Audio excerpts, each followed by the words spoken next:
sometimes it's like something ridiculous. Maybe it's like Yeah. a little mistake recording, and they're like, "Wow, hey, wait, can you Just go like back to that? What just was like that?" how they invented the entire flanger effect. It was just an accident. Oops.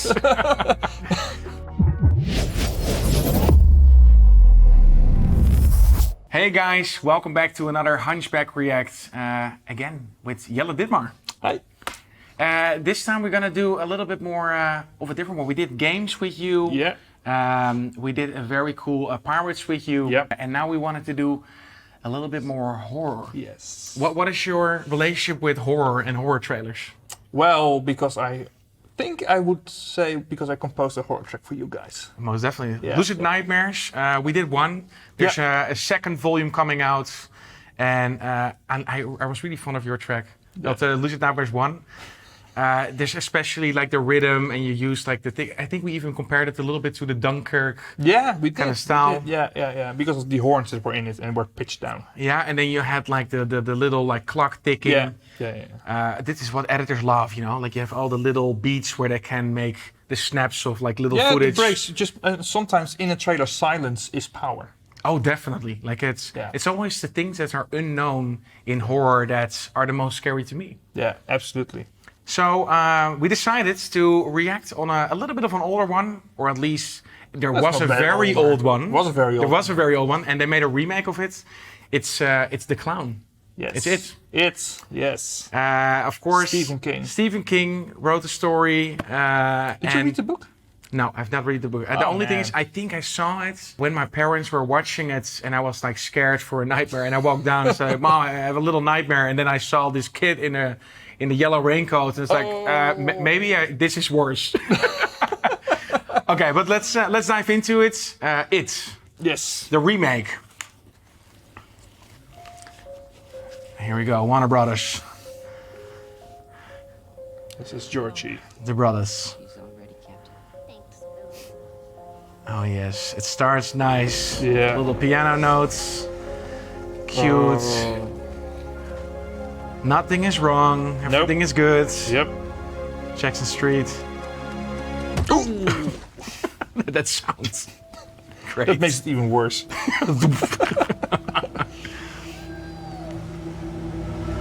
Oh yes. Oh. Man, these things are in the US. Yeah, They're such a... this pretty huge. Oh! Who is in there?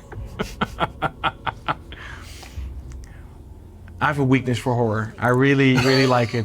There's a lot of bad ones. There's a lot of You good wouldn't ones. say that, by the way. No, you don't. It's just grown-ups. Kids are worse. Oh Way yes. worse. Hey, it's like a crow. Yeah. Crow echoing. Yeah. Really creative. I like that. Yeah. I saw something. You hear the sound, like the Yeah. rhythmic, bassy noise. Ooh. Laughing children and then distortion over it. Yes, clowny, Yeah. definitely. Absolutely. Terrifying. It's all Interesting sound. Yeah. That's where it lives. Oh yes. Oh, those sub Yes. pitches. Oh. Sub down pitcher. Yeah. Oh, it's being controlled. We're gonna play, I think. It's be playing time. Oh no. Here we go.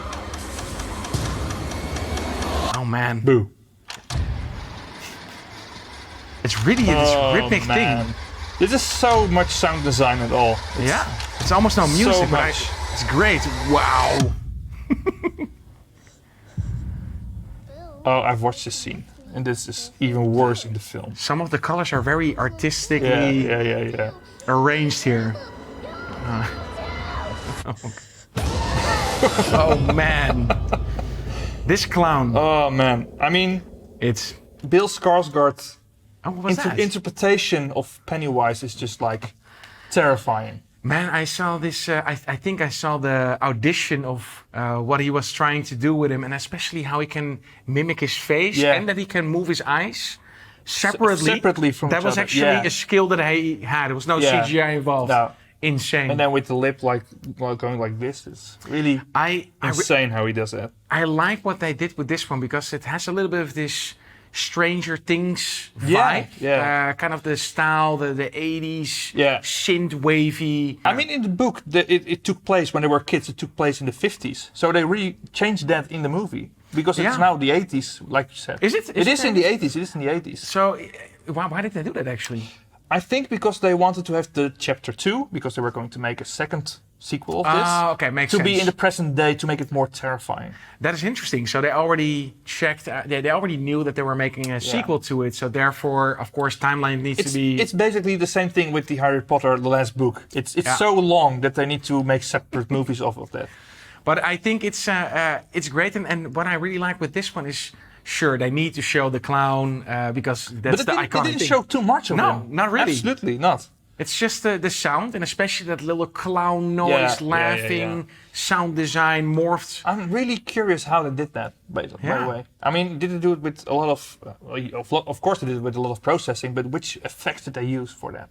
Sometimes it's like something ridiculous. Maybe it's like Yeah. a little mistake recording, and they're like, "Wow, hey, wait, can you Just roll like how back they, to that? What just was like how that?" they invented the entire flanger effect. It was just an accident. Oops. No, but I really like how they kind of. Sure, they need to tease you a little bit. They need to show this is about, and this is an iconic story, especially for people that love horror. Yeah. So they need to show a little bit, but then to keep it mysterious. I still. really like that about the trailers, because with some trailers they just give you away the entire plot and the entire story, and here they just keep the things to themselves. When this movie came out in 2017, I believe. Is it? Yeah, it was an entire hype because no one knew what Pennywise would look like in his monster form. And when he did, it was quite the experience, I can tell you. I think it's great because you have like this whole new audience. Like it was back in the day, they made the movie, and I think back in the day everybody was terrified of this one, and then they reshaped it for the new generation. Yeah, absolutely. I mean, Tim Curry did an amazing performance as the original Pennywise in that movie, but because of all the technological advancements right now, when Tim Curry did the effects, it was all prosthetics and puppets, and that could make it a little bit goofy. When you compare to the present day. But right now with all the CGI, and even when you see in the movie, they use CGI, but they use it in such a convenient way or convincing way that it's just like it's not distracting at all. Was this the soundtrack also by Benjamin? It was by Benjamin Wallfish. Yeah. Okay, so it's not. He did also the second one, right? He also did the second one. Yeah. I thought he used a very interesting soundscape to this. So Yeah. there are some very emotional songs to it. Yeah. But then also this a little bit more like strange. It's behind the scenes of his process, and he just recorded an orchestra with all the creepy effects they could make with portamentos, with glissando, that kind of stuff, and then he just threw it into an amplifier and just mangled the shit out of it. Definitely. I don't know if you can say that on YouTube. No, definitely. That's fine. That's fine. No, I find it an interesting approach, and also to keep it kind of timeless. So his approach, not to keep it only because this trailer probably is a little bit time-bound, this whole rhythmic phase of trailers. I really like it. I mean, sound design heavy. This trailer is timeless, but it's also at the same time shows exactly in which time it was made, because a lot of these trailers for horror are being made in this kind of arrangement, that kind of stuff. Yeah. No, but I think it fits, and I still am a fan of it. It's kind of more sound design music-wise, and that's really music. Yeah. Although, like, the lines are so blurry, so I can't really say that some sound design pieces are more music. Yeah. And some music can sometimes be more sound design. I think for Lucid Nightmares Volume 2, I'm going to more for the melodic approach. Okay. I think not sound design. I did that with When the Clock Stopped, with that track on Lucid Nightmares. There was a lot of sound design. I think I go now into the more melodic kind of stuff. If you're interested, go check it out. Everything is also on Spotify. So we mostly do an industry release, which is for video editors and directors and people that are in need of that music. But there's also a public release on Spotify. So if you're curious what Jelle made, go check it out on Spotify. Man, I like horror. I have a weak spot for horror. It's and you said. I don't seem like the guy that liked horror. Yeah, I did. I mean, I watched it, and of course I loved it because I like the books. The only one horror movie I believe I've watched was Gremlins. Gremlins? It's also a nice one. Maybe for the next time. With Gizmo. Yeah, perfect. No, but it's a horror spot. I love this thing, especially. It doesn't matter if it's good horror or bad horror. For some reason, I just I have a weak spot And there for are horror. some bad ones out there. There, but it's also fun. There's also fun to that. So Sharknado. Sharknado, like it's a whole cult community to that as well that loves it. Yeah. Which But makes it actually good then. then it's good. It's so bad it's good. I guess so. I guess you could say that. Now, well, guys, thanks for watching this one. This was it. If you like more of this or you have some suggestions on what we should react to, let us know. Make sure to hit the bell button, subscribe, like, and support us if you like it. I will see you next time. Bye. Cheers.